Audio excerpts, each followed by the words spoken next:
We're live.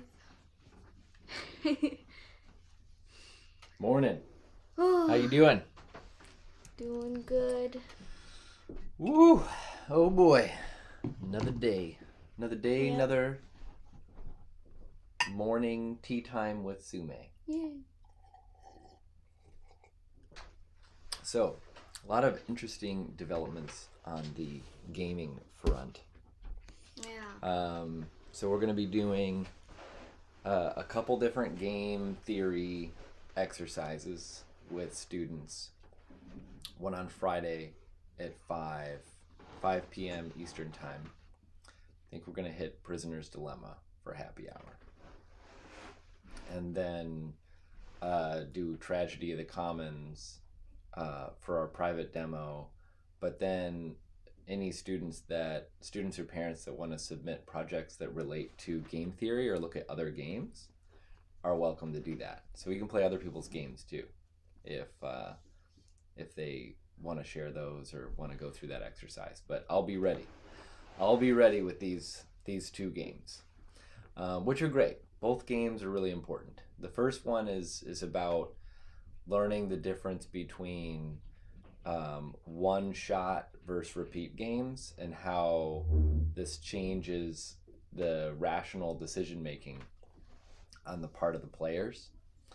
And then the second one talks about the value of property rights and ownership, and essentially, and it's a root cause as to why capitalism seems to work better in terms of economic growth, is understanding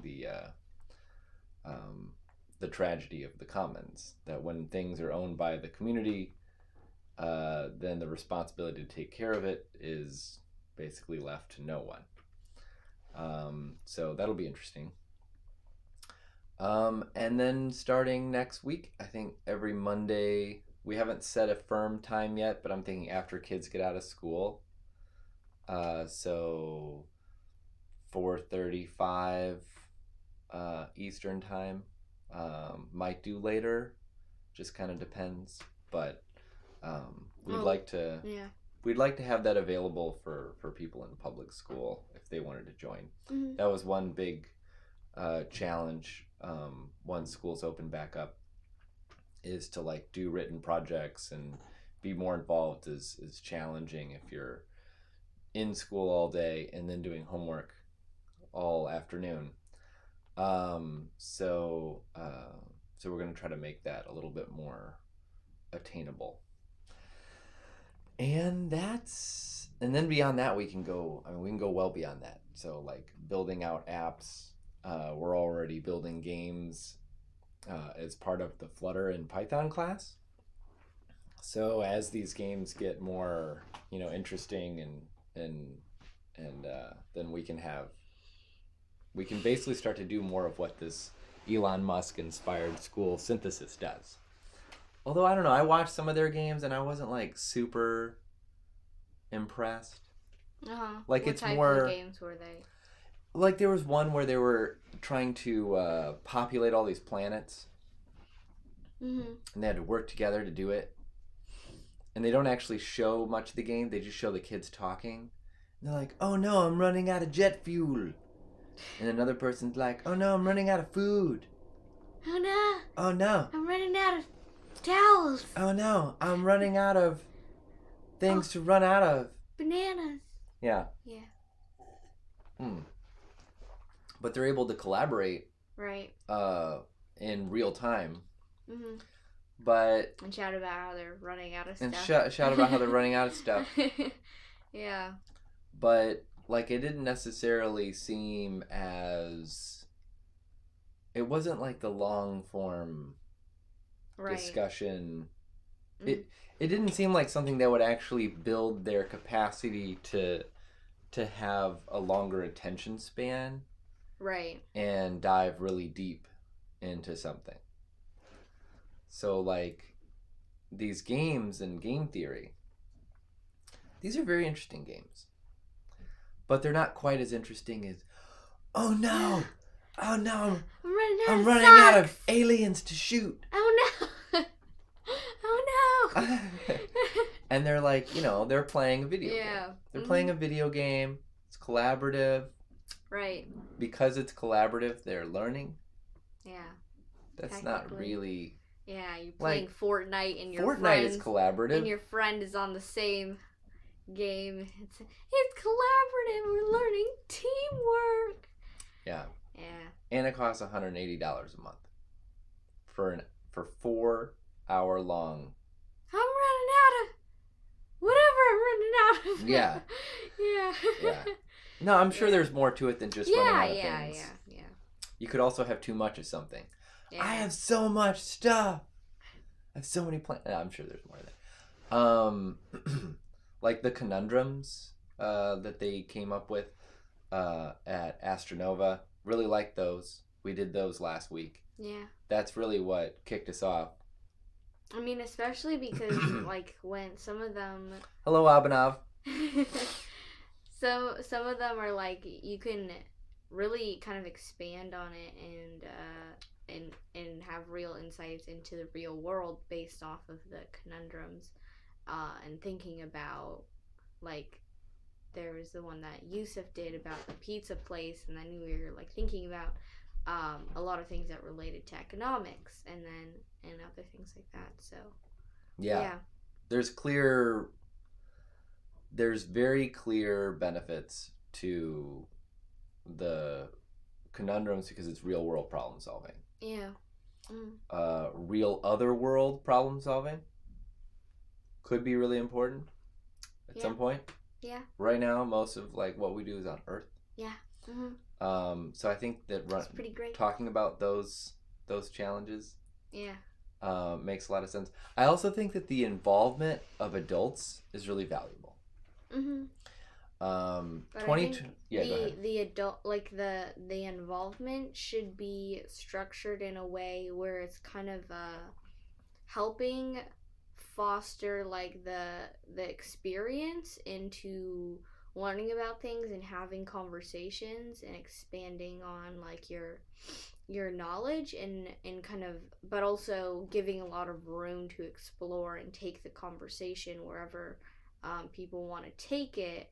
I mean, as long as it's like related. It's not like I had this for lunch today, but yeah.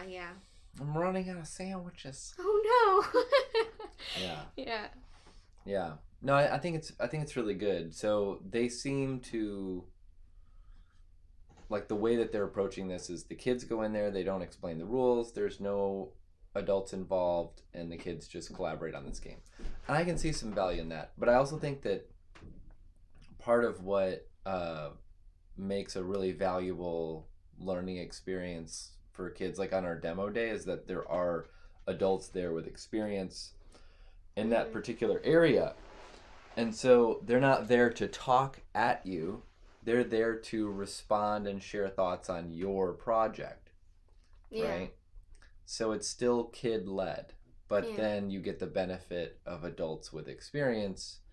So as long as the adults aren't dominating, they're just sharing and helping facilitate. Yeah. Then I think that that's the best of both worlds. We were also thinking if we had adults join the private demo, that they would only be able to ask questions, but then they could actually kind of guide the conversation. And it's like was it the Socratic method where you like prove your point with questions? They could get good at it, but but like you never know like the background of somebody and like whether or not they're familiar with Socratic methods or whether or not they're gonna be willing to stick with it.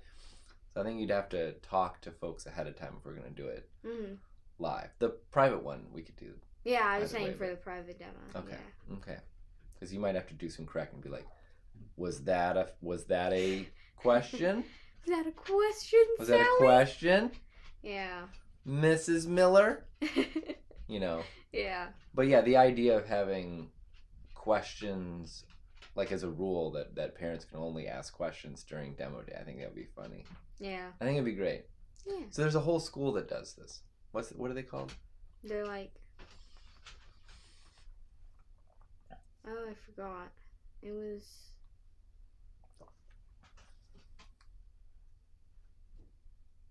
Well, anyway, there's one close by. Yeah. It's a Christian base, but also with more of a tech bent school that does a lot of project based learning like we do. But they have like designated teachers, but the teachers aren't allowed to do anything but ask questions. Yeah. Which I thought was cool. I think we might try that. Yeah. As a game. It's a game, yeah. We'll just call it a game. Yeah, and then everyone wants to do it. And then everybody wants to do it. Yeah. Running out of tacos. I'm out of tacos. Oh no! I'm trying to take over this planet, but I don't have enough tacos. Why do I need tacos? What? Yeah. Okay. Well, should we shift gears? Sure. But we're running out of gears. Okay. We're out of gears. No. Oh man. Well, should we talk about what are you doing today? Could do it like a talk show. Right. How's your what's going on today, sweetie? Well, sometimes it's like kind of just like comes up, and then, well, mostly what I'm trying to do is wrap up Justin's contract. But the only problem is I have his app. This is WEquil Startups. Yeah, this is WEquil Startups. I've console logged the data, and the only problem is we just switched to a new GitHub repository, and we have like multiple different homepage UIs that were like, we have like the 3 different versions, and I know that I have it on the second version, but I don't know if when we deploy it, if the button going to his page will actually show up. So the joys of contract work. How about so we had we have all of our games start at, or all of our classes start at 9. Yeah. Mm-hmm. We haven't really given that the big test yet, because a lot of folks are still like doing vacation or out. Or, so we haven't really tried to see if that really works at greater scale, to have like, say, 30 students all jumping into various Zoom breakout rooms. Instead, it's just like one student just going in the breakout rooms. Mm-hmm. Is anyone here? Yeah. No. Yeah. Is anyone here? Yeah. Yeah. So we might want to, maybe we should advertise a little bit of that to folks and let everybody know. 9 a.m. Right. All these classes. See what happens. I really like the idea, but we haven't actually tested it at scale. Mm-hmm. Yeah. And then let's see. Ooh, we're gonna be doing some Dungeons and Dragons at some point. Oh, we are. Yeah. With maybe starting next weekend with a local friend. Yeah. Mm-hmm. I think that'll be fun. Maybe there's a way we could work something like that into like really simple games at the school. Like if there was a way that you could have a super simple D&D style like problem that you're supposed to solve, right? It would be like a mix of game theory and storytelling, and then in Conundrum. It would be like a conundrum. It would be a D&D conundrum, right? Mm.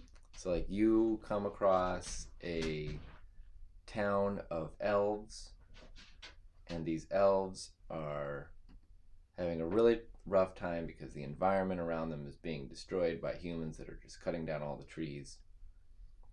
And, your task is to come up with a solution that can avoid bloodshed, but also, allows the elf village to live in peace and harmony.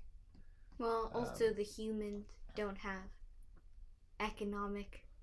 their economy to just be decimated because they can't get resources. We can't destroy the economy, human economy. Yeah. Right? Mm. But that would be like a conundrum, but placed inside of a Dungeons and Dragons environment that some people might really appreciate. Yeah. Right? Something Although like that. sometimes, like, it's like you'll be doing a workbook, and then people will be trying to make it exciting for kids, and then they'll basically like take a really boring word problem, and then just like switch out it with like, there's a fairy or something. It's like, oh, automatically this is so interesting. Oh yeah, yeah. Throw in some fairies. Yeah, I don't know how effective that is, but I think it works. yeah, just toss in some fairies. Like dragons. If I had just thrown dragons into random stories that I was telling you 5 years ago, you would have been all over it with your Wings of Fire obsession. Oh yeah. You don't think so? Maybe. It's a way to draw people in. I mean, that's why cartoons that kids watch, stories that kids watch, they tend to have like elements of this magical stuff and these magical creatures. Why? Because it works. Yeah. Right? Anyway, that's an idea. But it can't be super complicated. Like, I was looking at this D&D book one of the dads gave me. Yeah. And we don't have to mention names. Right, yeah. But, yeah, it's just really complicated, you know? It's like, here's all these different attributes and all these different spells. And I ran out of brain power. All these different, like, modifiers for various... So I feel like if we were to do some kind of game that could relate to that, but it would be an hour. Right. It would have to be really simple.